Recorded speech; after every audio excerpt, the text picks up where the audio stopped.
네. 저는 계속해서 여기 이 사랑의 진노가 무엇인지, 이 계시록 15 장의 5 절부터 8 절까지 나오는 마지막 진노, 일곱 재앙. 근데 왜 이 마지막 진노라고 하는 이곳에다가 저는 사랑의 진노란 말을 사용하기를 원하는가? 예 계시록 15 장은 마지막 심판이 시작되는 그런 이 과정 속에서, 심판이 시작되는 그런 과정 속에서 진행되는 하나님의 진노예요. 이제 심판의 시작이 시작된 거죠. 이 진노를 바라보면서 야, 그 진노 중에 있는 하나님의 놀라우신 사랑과 섭리는 무엇일까? 하는 것을 여러분과 함께 보기를 원하는 것입니다. 우리는 그저 사랑의 하나님, 이 사랑의 하나님, 왜 그분이 사랑의 하나님인지를 알아야죠. 공의의 하나님, 왜 그분이 공의의 하나님이신지를 생각해야죠. 그냥 우리는 그냥 정서적인 개념 속에서 그냥 하나님은 사랑이시니까 사랑이야. 하나님은 공의의 하나님이시라니까 뭐 판단하고 뭐 의롭게 판단하시는 그런 하나님이시야. 이런 의미의 이 이야기는 이 정말 아니죠. 더 단순한 그런 부분입니다만, 기왕이면 하나님과의 더 깊고 더 하나님과의 오묘한 관계 속으로 여러분들을 초청해 드리고 싶은 것입니다. 신앙이라고 하는 때, 우리가 믿음이라고 할 때 이런 모든 것들을 요즘은 그런 생각을 많이 하죠. 많은 사람들이 어떤 생각을 하는가 하면 성경을 많이 알고 뭐 성경에 관한 지식, 정보, 뭐 교리든지 그것이 무엇든지 이걸 많이 알면 신앙이 좋은 줄로 알아요. 뭐 성경을 많이 줄줄줄 외웠다. 그럼 그 사람 신앙이 좋다. 과연 그럴까요?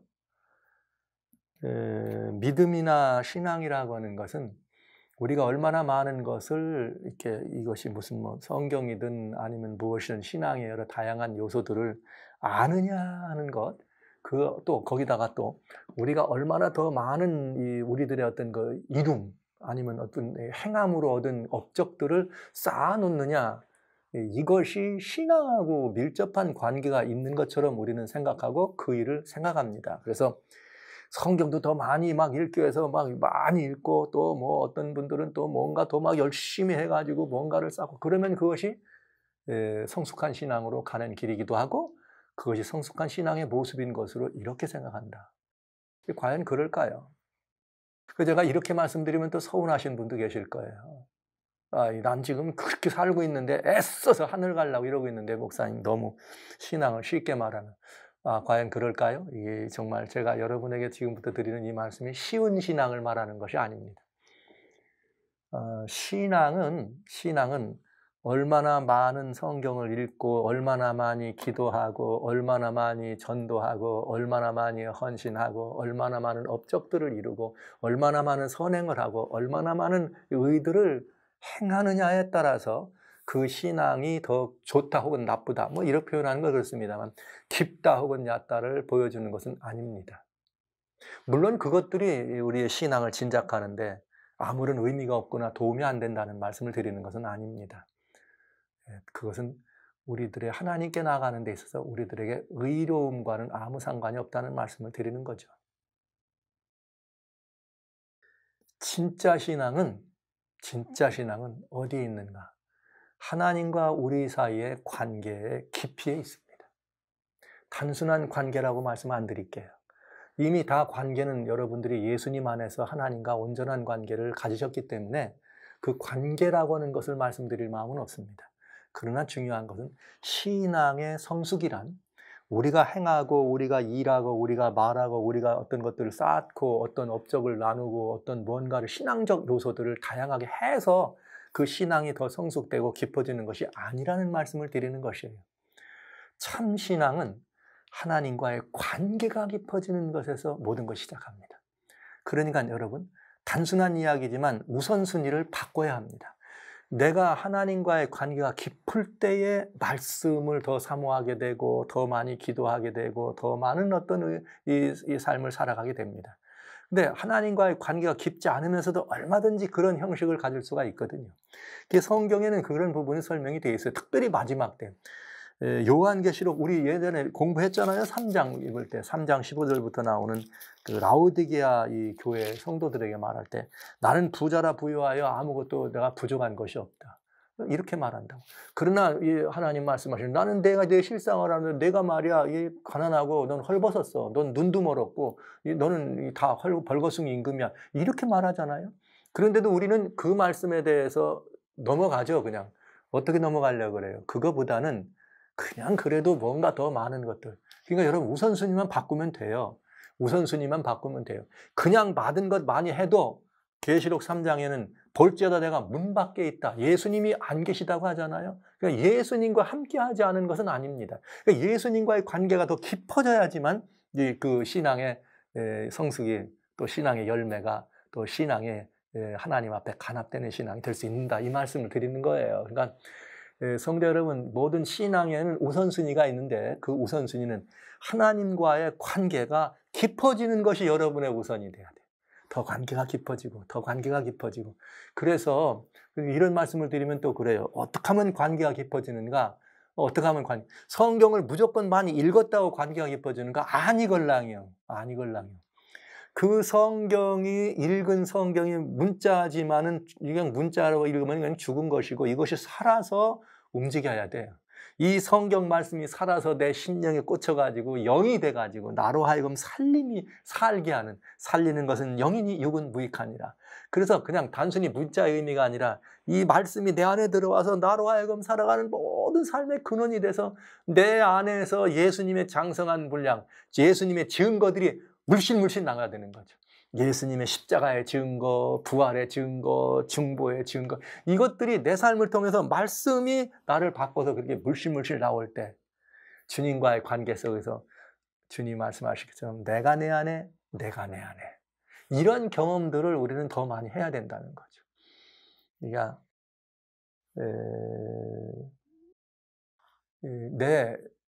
이 관계가 깊어진다는 말씀을 이렇게 다른 말로 이렇게 설명해서 그냥 단순한 친하다 이런 말씀이 아니라 정말 이 주님이 나를 통해서 주님이 나를 통해서 역사하시고 나를 통해서 주님만 드러나는 그런 주님과의 친밀한 관계, 이런 관계가 깊어지는 관계다.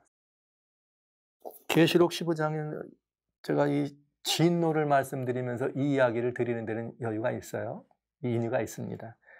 오늘 저는 왜냐하면 사랑의 진노다 이 말씀을 드리려고 하는 것입니다. 어떻게 하나님의 심판인데 사랑이라 그러지? 어떻게 하나님의 진노를 보고 사랑의 진노라고 할 수 있지? 과연 그렇게 할 수 있는가? 그것은 하나님과의 관계에서 우리들은 그 답을 찾을 수가 있겠습니다. 한번 보시죠. 5절부터 또 봅니다. 2일 후에 내가 보니 하늘의 증거장막의 성전이 열리더라. 하늘의 증거장막의 성전이 열리더라. 이렇게 되어 있어요. 그럼 여러분 증거장막이면 이 증거장막이 하늘의 증거장막이 뭘까? 이 하늘의 증거장막이 도대체 뭘까? 한번 좀 생각해 볼 필요가 있습니다. 여기 이 사도행전에 보면은 사도행전 7장에 보면 44절에 광야에서 우리 조상들에게 증거의 장막이 있었다 이렇게 돼 있어요. 증거의 장막이다. 광야에서 조상들이 증거 장막에 있었다. 그다음에 모세가 하나님이 모세에게 말씀하신 대로 그것들을 지었다. 그러니까 이건 뭘 말하냐면 이스라엘 사람들이 광야에 있을 때 출애굽 25장 8절에 내가 그들 중에 거할 성소를 그들을 시켜 나를 위해 지어라 하신 그 말씀인 것을 우리가 알 수 있어요. 하나님이 머물겠다고 하신 뭘 말씀드려요? 성소를 지어라. 그것이 증거장막이었다. 그런데 그 증거장막 하면 이제 그렇게 되면은 그 성소는 뭐 큰 이렇게 이 뜰이 있고 울타리가 있고 그 안에 또 성막이 있고 성막 안이 두 칸으로 되어 있는, 그러면서 그 안에 다양한 각종 기명들이 들어있잖아요. 이것들을 모세에게 보여줬는데 그러면서 출애굽 38장입니다. 출애굽 38장에는 21절에 그 가운데 그 울타리가 쳐져 있고 그 안에 성막이 있는데 성막, 곧 그 성막을 증거장막이다 이렇게 표현했어요. 그러니까 그 성막을 이제 증거장막이라고 볼 수 있겠네요. 그럼 그 성막이라는 것은 또 어떻게 되어 있느냐? 성막이라는 것은 두 칸으로 되어 있어요.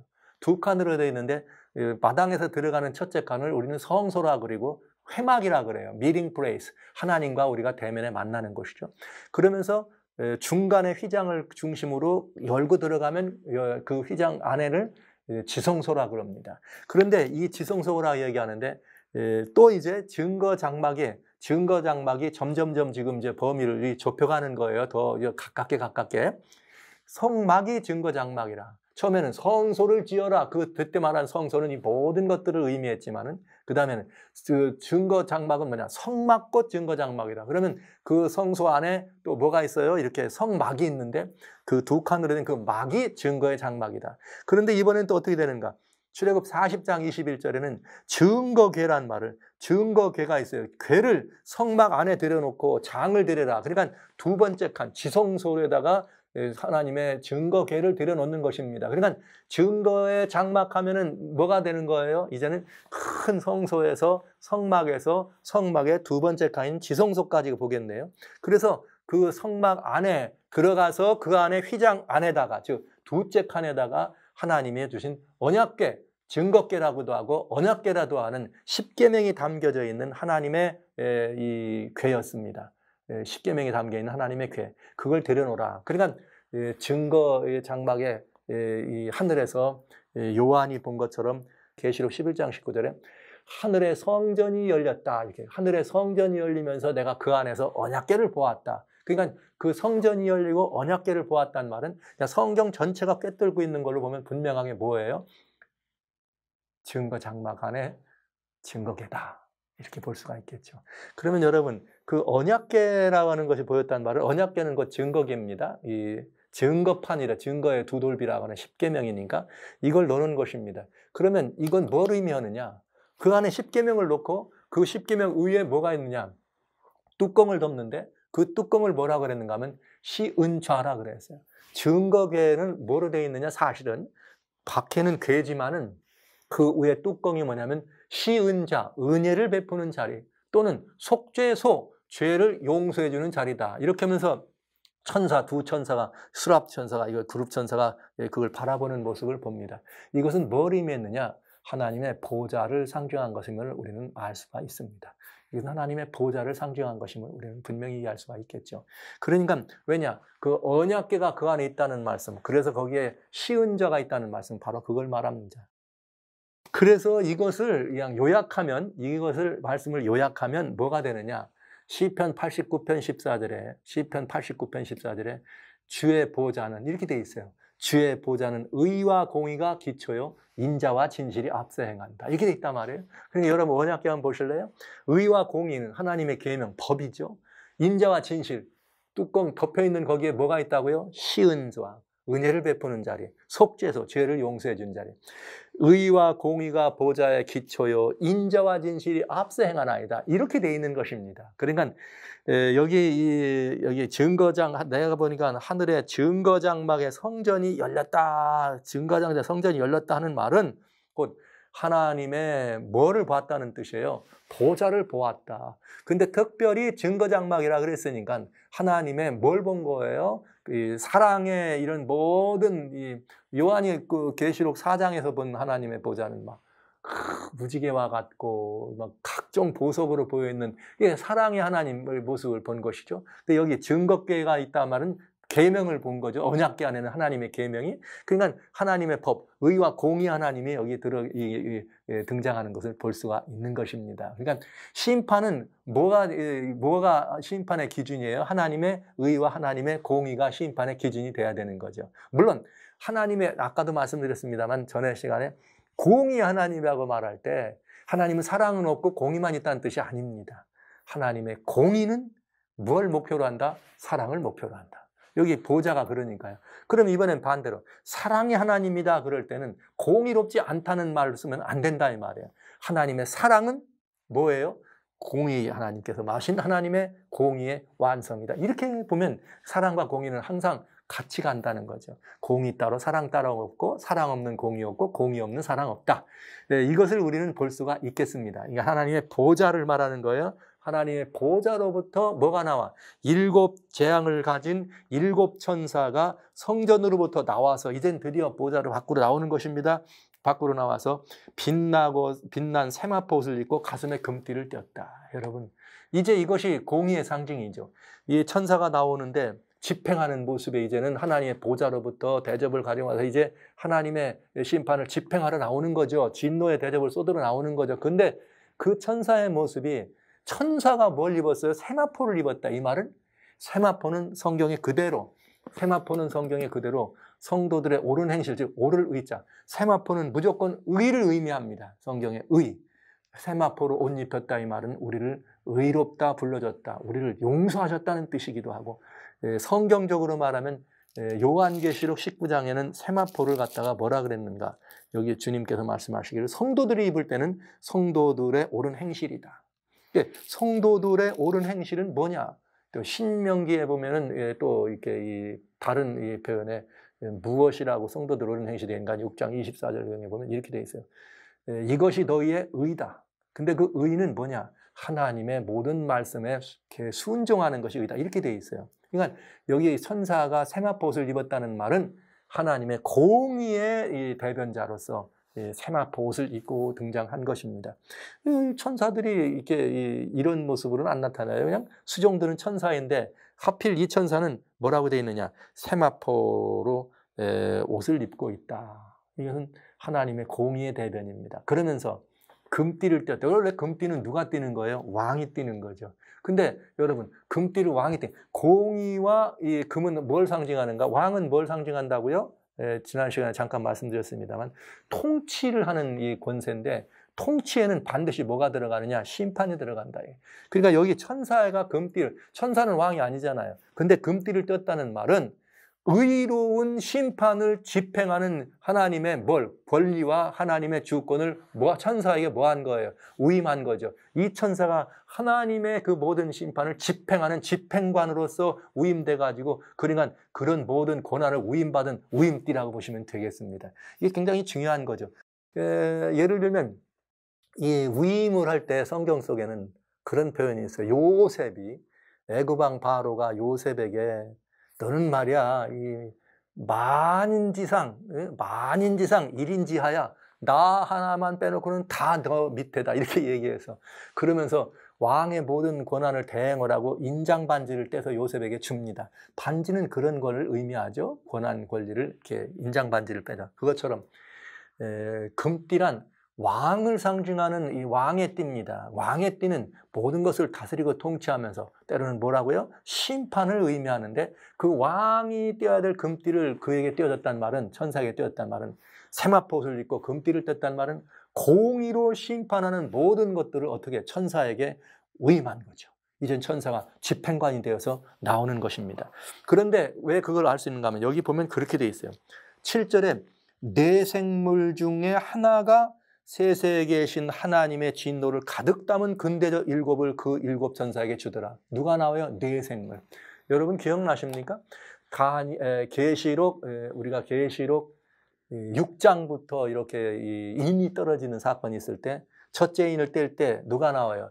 첫째 생물이 나오고, 둘째는 둘째 생물을 통해서 하나님의 생명의 메시지가, 하나님의 그 모든 권면이 내 생물을 통해 나오는 걸 보죠. 그러니까 인이 복음으로 그렇게 나온 거와 마찬가지로 여기 이 내 생물 중에 진노하심, 하나님의 심판도 누구를 전달자로? 생물을 전달자로 해서 천사들에게 위임되는 것을 볼 수가 있겠습니다.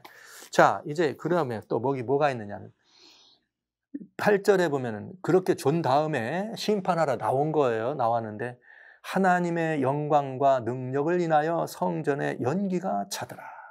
연기가 참에 일곱 천사의 일곱 재앙이 마치기까지는 성전에 능히 들어갈 자가 없더라. 정말 어미하고 두렵고 무서운 순간입니다. 이 말씀을 보면 굉장히 두렵습니다. 하나님의 영광과 능력을 위하여 그 성전 안에 연기가 가득 찼다.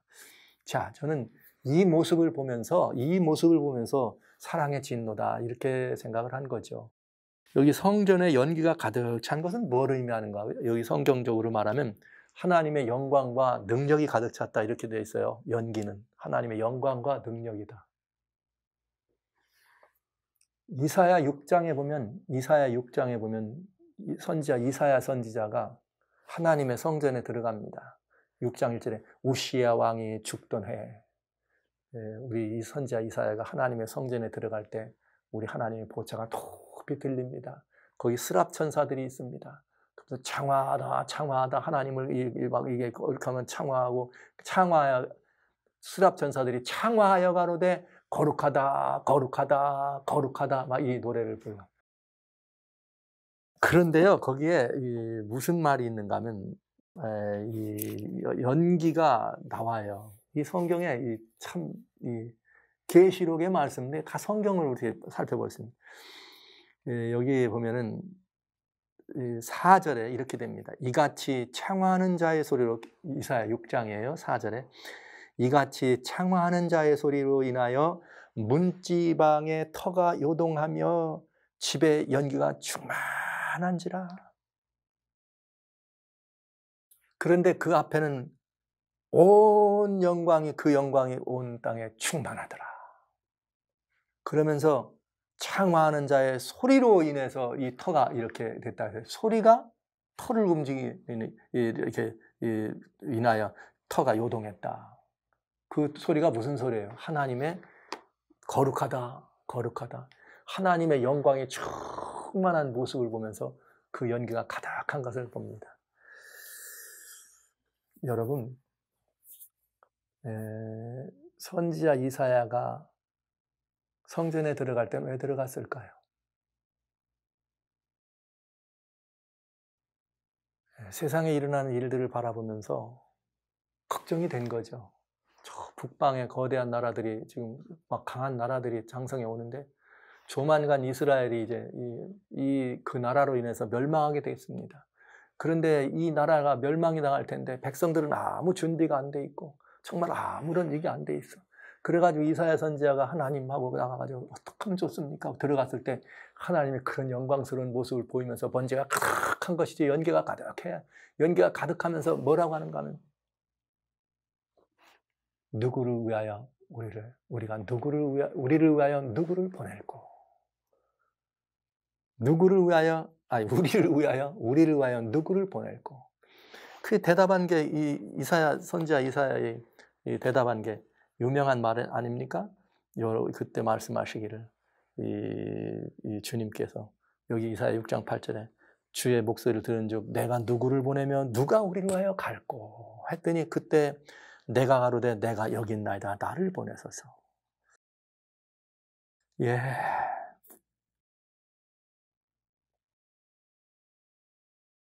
성도 여러분, 하나님의 이 영광스러운 하나님이 가득 차서 그것이 연기처럼 보였어요.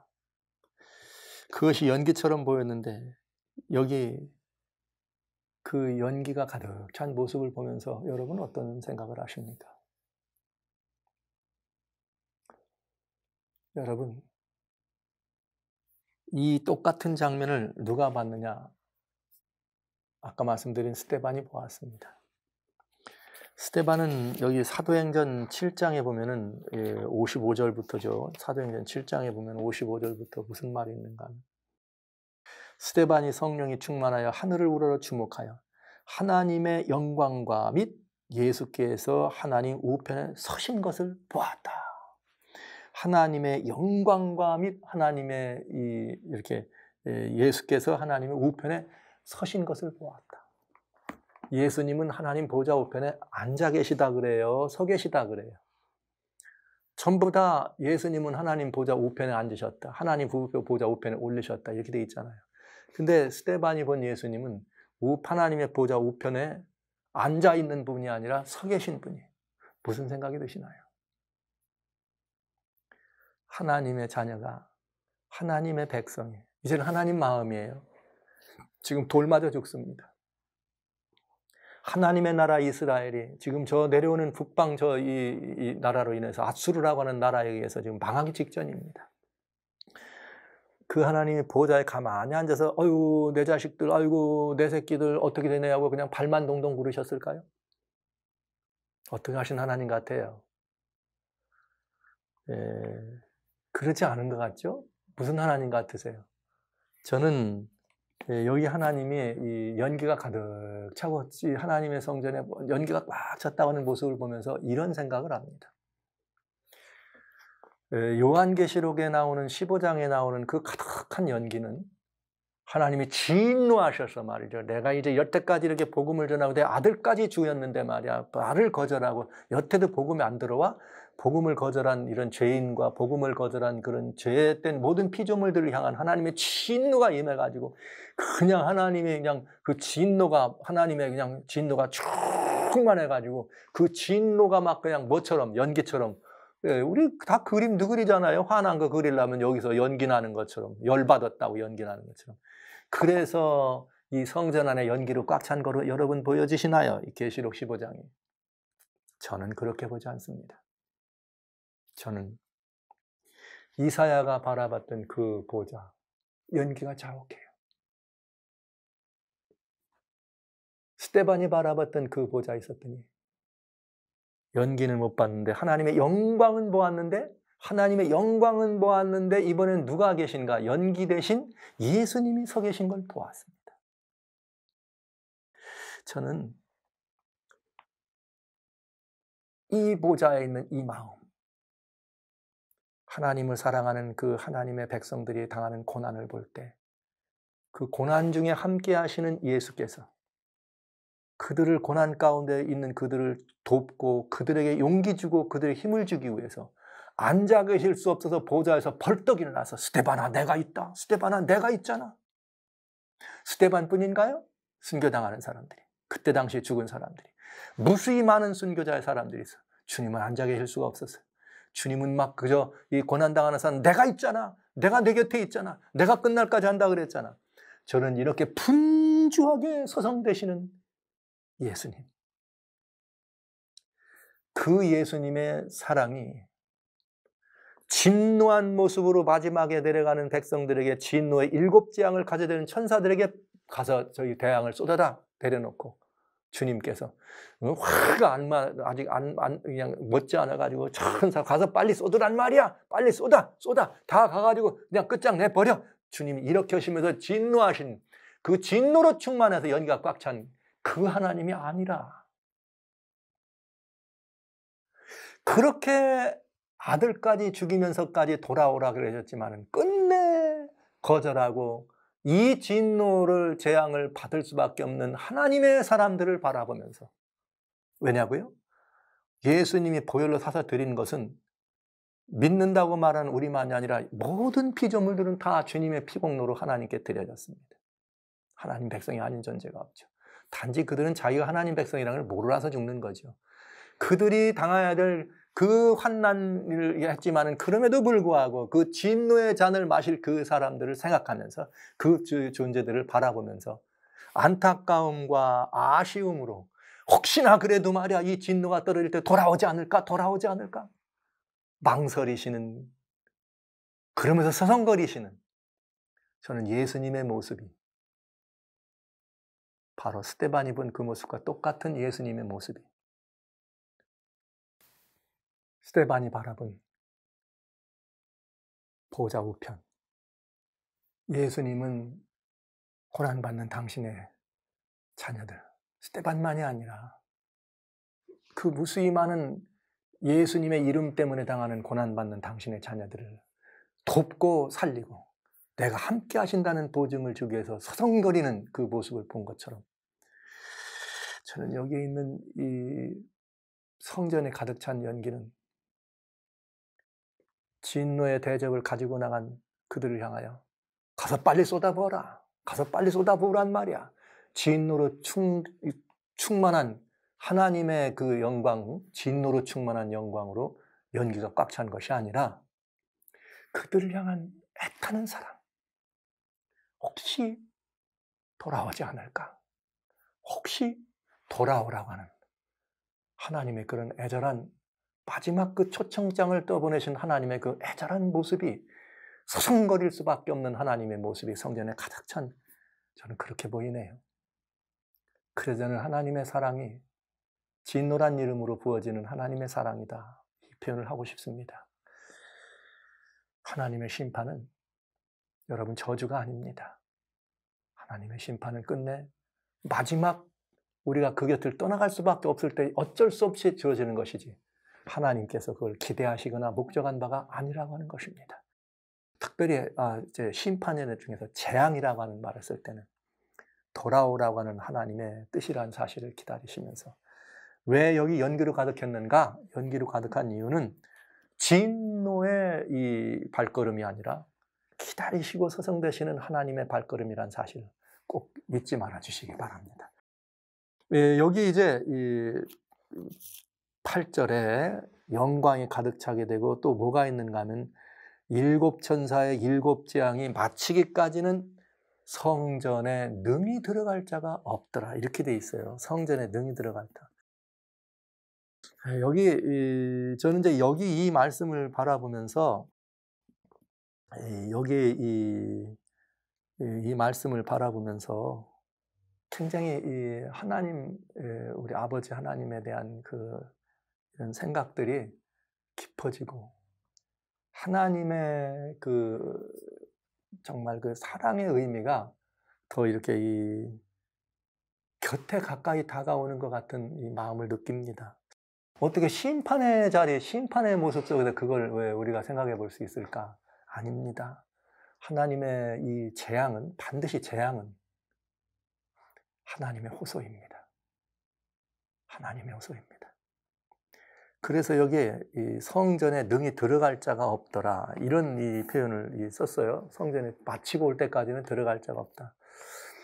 그래서 이게 무슨 뜻일까 한번 생각해 보면 이것도 마찬가지예요. 여러분, 이게 집에서 자녀들이 뭘 잘못해. 그러면 막 아빠가 좀 이렇게 막 화가 나 있을 때가 있잖아요.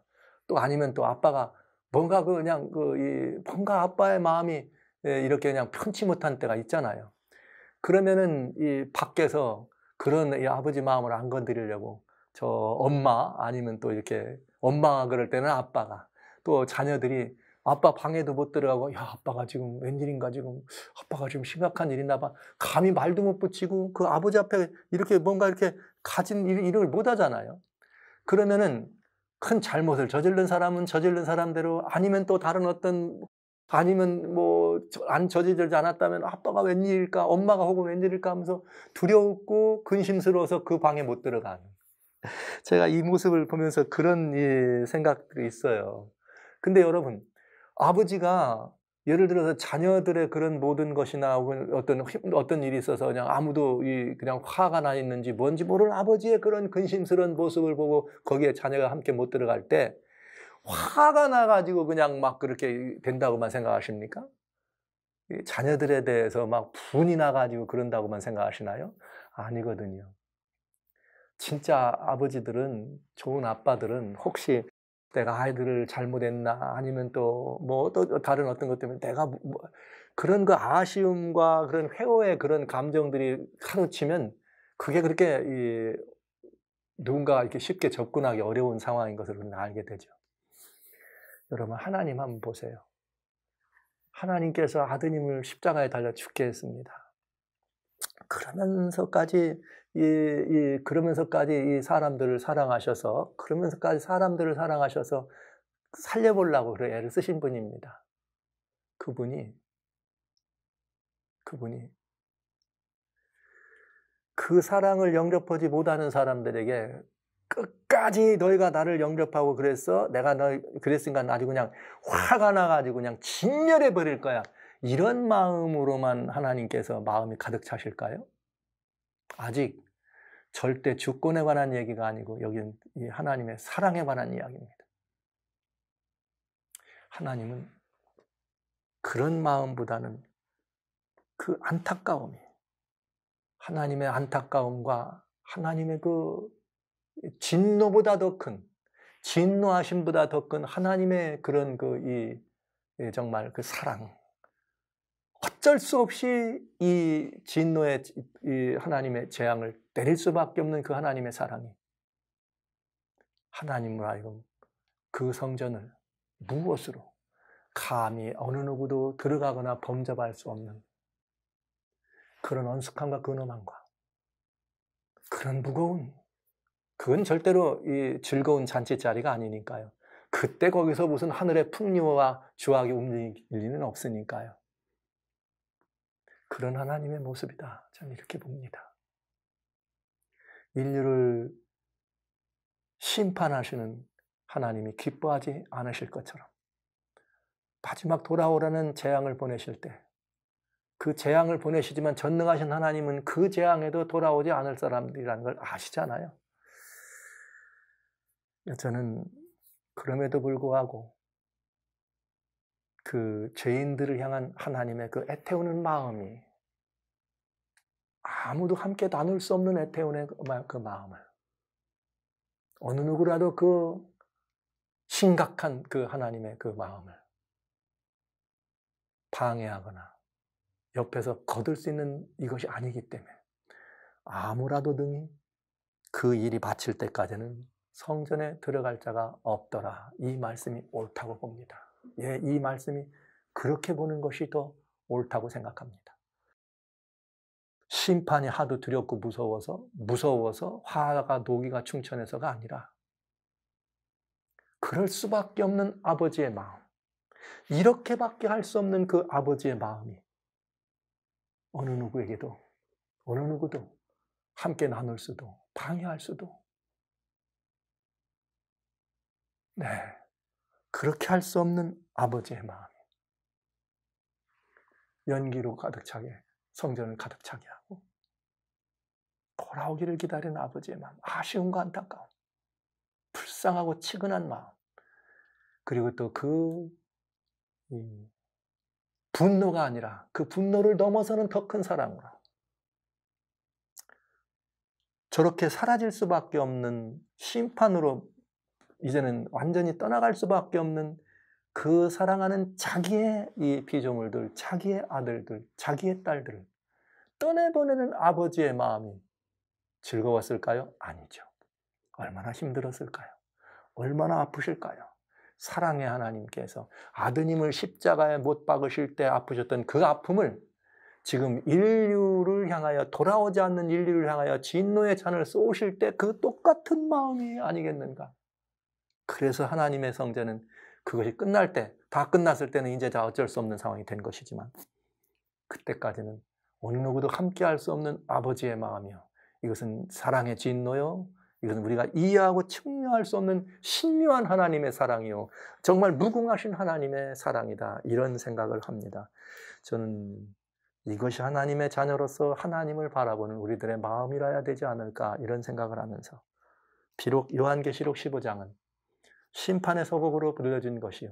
이렇게 심판이 시작된가를 알려주는 것이요. 이제 7장 시작 직전에 하나님의 전에 서 있는 하나님의 마음이 어떤지를 우리들에게 보여주시는 하나님의 정말 그야말로 애태우는 그런 아버지의 마음을 우리는 사랑의 진노란 이름으로 한 번쯤 이렇게 돌아보는 시간을 갖고 싶었네요. 네, 이분이 우리 하나님이라는 생각을 하면 과연 우리 하나님은 어떤 분이실까 생각이 깊어지고 정말 이 하나님을 이 하나님을 어떻게 우리가 외면할 수 있을까?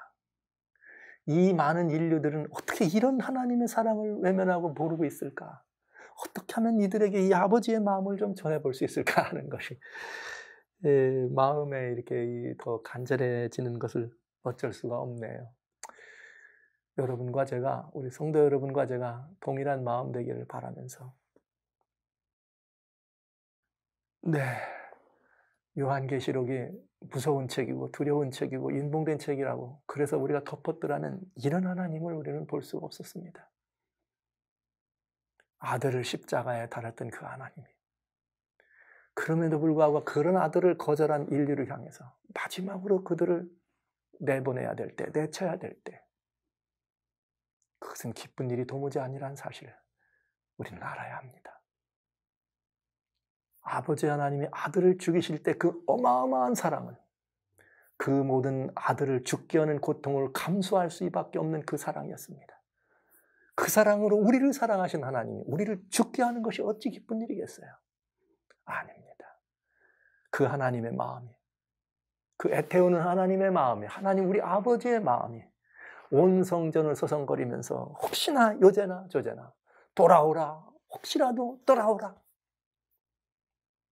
또 그러면서 끝내 돌아오지 않는 저들을 바라보는 그 애태우는 아버지의 심정이 하나님의 하늘 보좌의 성거장막의 성전에 꽉 찬 연기로 아무도 범접할 수 없는 아버지 하나님의 이 아픈 마음으로 오늘 저에게 전달되고 전달되는 이 마음이 여러분에게도 전달됐으면 좋겠습니다. 하나님은 사랑이십니다.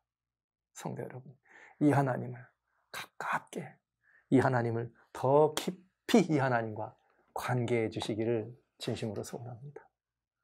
이것이 우리가 갈 길입니다. 그럼 이제 7 재앙을 돌아보는 시간 가져볼까요?